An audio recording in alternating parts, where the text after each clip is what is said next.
A Igreja de Laodiceia, a sétima e última igreja apresentada por Cristo no Apocalipse é a Igreja de Laodiceia. As igrejas mencionadas no Apocalipse tratam de igrejas que existiram na época do apóstolo João. Simbolicamente, as igrejas são uma profecia que demonstram características, ou seja, qualidades e defeitos de 7 períodos que passariam a Igreja de Jesus na história humana, começando na era apostólica e culminando com a segunda vinda de Cristo. A Igreja de Laodiceia corresponde ao período compreendido de 1844 depois de Cristo até a volta de Jesus. Jesus descreve os detalhes da sua igreja em Laodiceia da seguinte forma, registrado no Apocalipse capítulo 3, nos versos 7 a 13, dizendo: O anjo da igreja de Laodiceia escreva o seguinte: Esta é a mensagem do Amém, da testemunha fiel e verdadeira, daquele por meio de quem Deus criou todas as coisas. Eu sei o que vocês têm. Sei que não são nem frios nem quentes, como gostaria que fosse uma coisa ou outra, mas porque são apenas mornos, nem frios nem quentes, vou logo vomitá-los da minha boca. Vocês dizem: somos ricos, estamos bem de vida e temos tudo o que precisamos. Mas não sabem que são miseráveis, infelizes, pobres, nus e cegos. Portanto, aconselho que compre de mim ouro puro, para que sejam, de fato, ricos. Compre roupas brancas, para se vestir e cobrir a sua nudez vergonhosa. Compre também colírio para os olhos, a fim de que possam ver.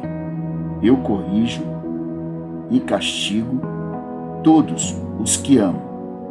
Portanto, levem as coisas a sério e se arrependam. Escutem, eu estou à porta e bato. Se alguém ouvir a minha voz e abrir a porta, eu estarei na sua casa e nós jantaremos juntos. Aos que conseguirem a vitória, eu darei o direito de se assentarem ao meu lado no trono, assim como eu consegui a vitória e agora estou sentado ao lado do trono do meu Pai. Portanto, se vocês têm ouvidos para ouvir, então ouçam o que o Espírito de Deus diz às igrejas. O nome Laodiceia significa julgamento do povo. De acordo com a profecia de Daniel, no capítulo 8, verso 14, é dito: Ele me disse, isso tudo levará 2.300 tardes e manhãs. Então, o santuário será reconsagrado. Esse período de 2.300 tardes e manhãs tratam em profecia de 2.300 anos. Deus nos revela que Jesus iniciou o seu processo de julgamento da humanidade no santuário celestial, a partir do ano de 1844 depois de Cristo. Com o termo do julgamento de Jesus no santuário celestial, ele deixará de ser o nosso advogado e retornará nas nuvens do céu como juiz do mundo, para resgatar todos aqueles que foram considerados justos no seu julgamento.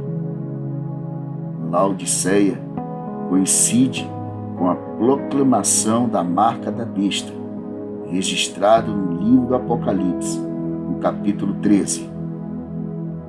O povo de Deus, quando ouve a mensagem da verdadeira adoração, se converte, não permitindo receber a marca da besta, desligando-se da Babilônia espiritual, que trata das igrejas que pregam o evangelho falso de Cristo.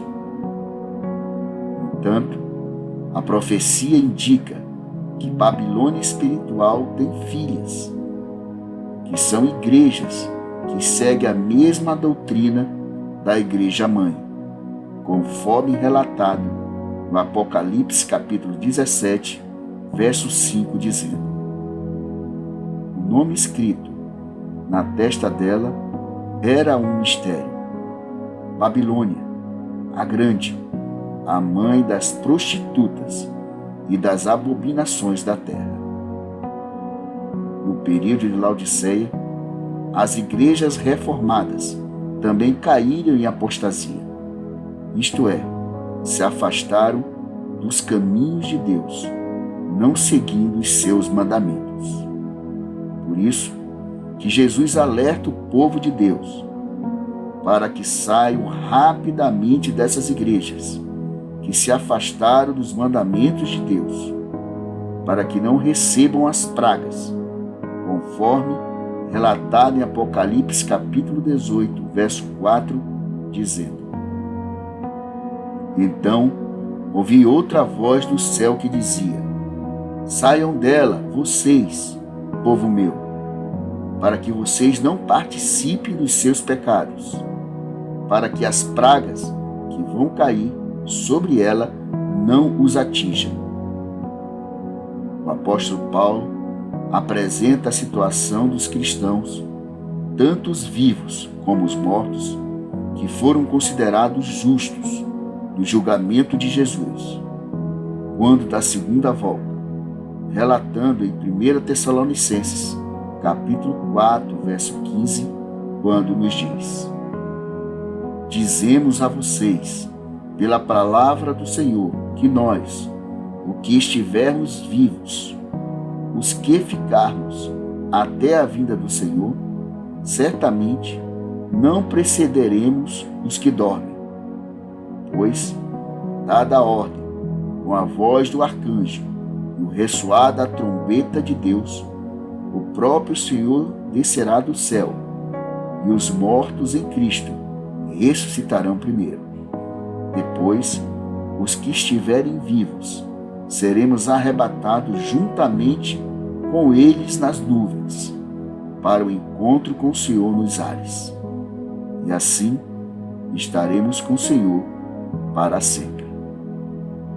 Já o profeta Jeremias, no capítulo 25, nos versos 30 a 34, apresenta a situação dos cristãos que foram considerados ímpios na segunda vida de Cristo, isto é, aqueles que rejeitaram seguir os mandamentos do Senhor, dizendo: você, Jeremias, anuncie tudo o que eu disse. Diga a este povo o seguinte: o Senhor vai trovejar lá no céu e falar lá no lugar santo onde mora. Ele trovejará contra o seu povo, gritará como aqueles que pisem uvas para fazer vinho, e todos na terra o ouvirão.